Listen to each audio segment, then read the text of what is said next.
Salut et bienvenue dans ce nouvel épisode de Photantique. Photantique où l'on parle de photographie antique et atypique.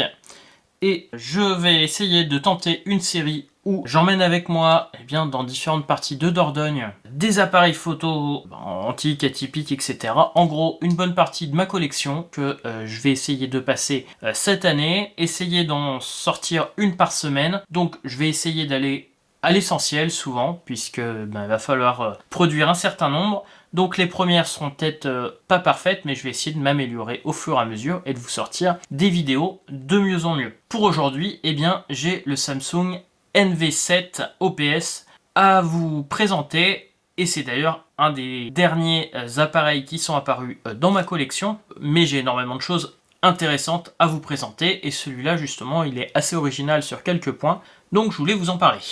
Je vous ai parlé des compacts numériques. Pendant la grande époque des compacts, il n'y avait pas un mois sans la sortie d'une salve de nouveautés. Au bout d'un moment, on avait l'impression de voir la même chose à chaque fois. Mais certaines marques ont compris qu'il fallait sortir du lot, faire des choses originales. C'était le cas de Samsung, déjà présent depuis quelques années dans la photo, mais avec des appareils qui sont très classiques, qui se différenciaient pas du reste. Bon, c'est apparu, Samsung est arrivé avec les compacts dans les années 80 en argentique. Et en 2006, il se décide à tenter de nouvelles choses avec la gamme New Vision. En 2006, Samsung n'est pas encore le géant de l'image qu'on connaît avec ses smartphones. Sur le marché des compacts, la marque cherche une personnalité. Et il va y avoir 3 compacts qui vont sortir, dont le plus avancé, ça va être ici le NV7 OPS. C'est justement une tentative de sortir du lot. Sur le papier, rien de révolutionnaire. Beaucoup de compacts avaient des caractéristiques similaires. 7 mégapixels, zoom optique x7, ce qui est pas si mal. Franchement, pour l'époque, c'est vraiment sympa et ça fait mieux que tous les smartphones. L'ouverture, au grand angle à f2.8, donc ça permet de faire entrer beaucoup de lumière. Le grand angle qui n'est pas un si grand angle que ça, c'est un équivalent 35 mm. La plupart de vos smartphones vont faire mieux. Il y a une stabilisation mécanique, ce qui était assez rare au moment de sa sortie sur les compacts. Et on a un mode PASM complet, donc des positions manuelles, en plus de mode scène. Bref, un compact plutôt ambitieux pour son époque. Par contre, niveau design et ergonomie, là on est dans l'originalité. Le boîtier est fin. C'est sûr que maintenant avec les smartphones, on fait mieux, mais justement, là, on a un minimum de prise en main. Et au niveau ergonomie, on est dans l'originalité. L'objectif ressort pas mal, et on a un look noir brillant sur l'objectif et mat au niveau du boîtier. Ça change beaucoup de ce qu'on trouvait à l'époque. On trouvait la plupart des appareils photo étaient plutôt gris. Mais c'est pas de sa fiche technique dont on se souvient de lui. C'est pour son interface. Ce qui rend le NV7 fascinant aujourd'hui, c'est qu'il essaye de résoudre un problème qui n'existe plus. Comment simplifier l'interface d'un appareil photo avant l'arrivée des écrans tactiles, car les écrans tactiles étaient trop chers et un peu compliqués à fabriquer à l'époque. Samsung remplace la molette et une partie des boutons par des touches contextuelles qui changent en fonction du menu affiché. Et là voilà, on peut glisser un peu comme un smartphone de façon tactile, donc on peut passer d'une image à l'autre, et au moment où on veut cliquer là-dessus, on appuie fort sur le bouton. En 2006, ça ressemble presque à un appareil qui aurait vu les smartphones arriver avec quelques années d'avance. Et après 10 jours d'utilisation, ce qui m'a surpris, c'est pas sa qualité d'image, c'est le plaisir d'utilisation. Il tient facilement dans la main, il est assez rapide, sauf quand il fait sombre. On va dire qu'il fait pas pire que les appareils photo de l'époque. J'ai loupé quelques papillons, mais bon, en essayant de le prendre en pleine journée, je pense qu'aucun compact de l'époque n'aurait réussi.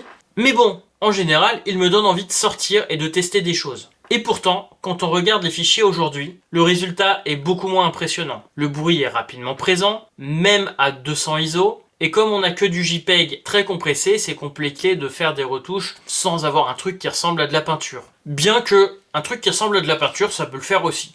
La dynamique, donc en les zones de faible et de haute luminosité, est souvent très limite, même en faisant du bracketing, donc en faisant 3 photos à la suite à 3 conditions de luminosité. On a rarement du détail dans le ciel et par exemple dans les bâtiments qui vont être à l'ombre. Je voyais dans les tests d'époque des soucis de prise en main.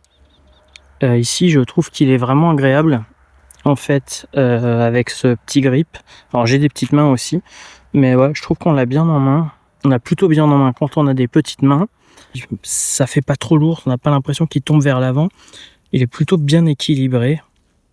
Donc franchement, au niveau prise en main ergonomie, Samsung a fait du bon boulot à l'époque. Et ça, c'est pas négligeable non plus. Le condo du flash a littéralement explosé et bien sûr la caméra a arrêté de fonctionner à ce moment-là. C'est arrêté juste avant, donc je peux pas vous montrer, mais bref, la démonstration avec le flash va être assez rapide puisque je pourrais pas en faire d'autres. Voilà, premier essai du flash. 1, ça n'a pas filmé, et 2, en plus ça a explosé. Donc l'effet flash vintage sera limité. Donc en zoomant beaucoup, on peut avoir en effet un flou d'arrière-plan qui sera sûrement beaucoup moins important qu'avec un grand capteur, mais on peut déjà faire des choses assez créatives avec ça et c'est vraiment pas mal. Après le gros souci, c'est voilà le JPEG seulement et surtout la compression assez forte qu'il y avait beaucoup sur ce genre d'appareil à l'époque. Et vu que c'était censé être quand même des appareils experts, ils auraient pu mettre du RAW ou du TIFF, mais bon, en 2006, il y avait déjà possibilité de mettre du RAW facilement. Faible luminosité, on est juste après le coucher du soleil, logiquement il fait pas trop sombre, mais quand même, surtout si je zoome, on va voir ce que ça donne, mais j'ai un peu peur que ça soit... Je sais pas si ça sera utilisable. Je ne l'ai encore jamais utilisé, ce sera la surprise.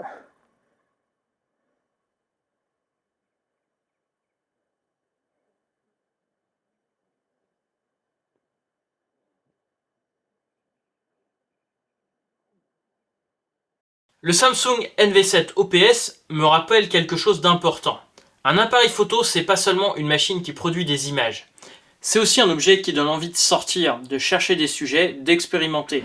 Et parfois, un appareil techniquement moyen peut être beaucoup plus inspirant qu'un appareil parfait. Est-ce que je le recommande ? Pas vraiment si votre objectif est la qualité d'image. En revanche, si vous aimez les appareils étranges, les idées abandonnées et les objets qui racontent une époque, alors celui-ci mérite clairement sa place dans une collection.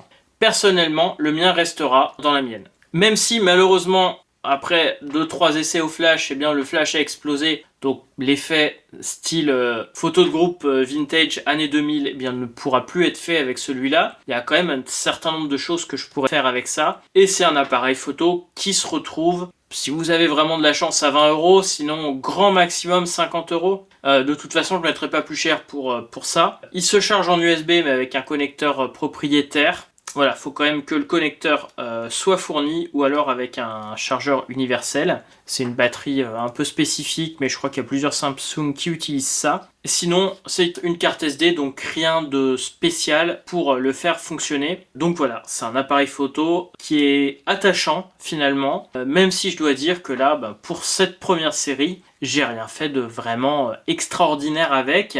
Mais voilà, donc sur cette série, je vais au fur et à mesure essayer de faire des séries de plus en plus travaillées, mais avec des appareils photo, on va dire peut-être pas de plus en plus originaux, mais qui ont tous une spécificité et avec lesquels je vais pouvoir m'amuser, que ce soit en argentique ou en numérique. Et on verra jusqu'où mènera cette chaîne-là et ce projet. Là, comme je l'ai dit sur les aventures d'un Aspie Boy, il faut que je fasse de l'exercice. Donc l'exercice, j'ai décidé tous les jours de faire 10, 15, 20 km de vélo ou à pied avec un appareil photo et où justement j'ai des endroits à vous présenter au départ dans le Périgord vert et au fur et à mesure j'essaierai d'aller plus loin pour vous présenter d'autres endroits toujours avec un appareil photo. J'espère que cette vidéo vous aura plu. On se donne rendez-vous très bientôt pour une prochaine vidéo. Et sur ce, soyez authentiques et atypiques. Et à bientôt. Salut!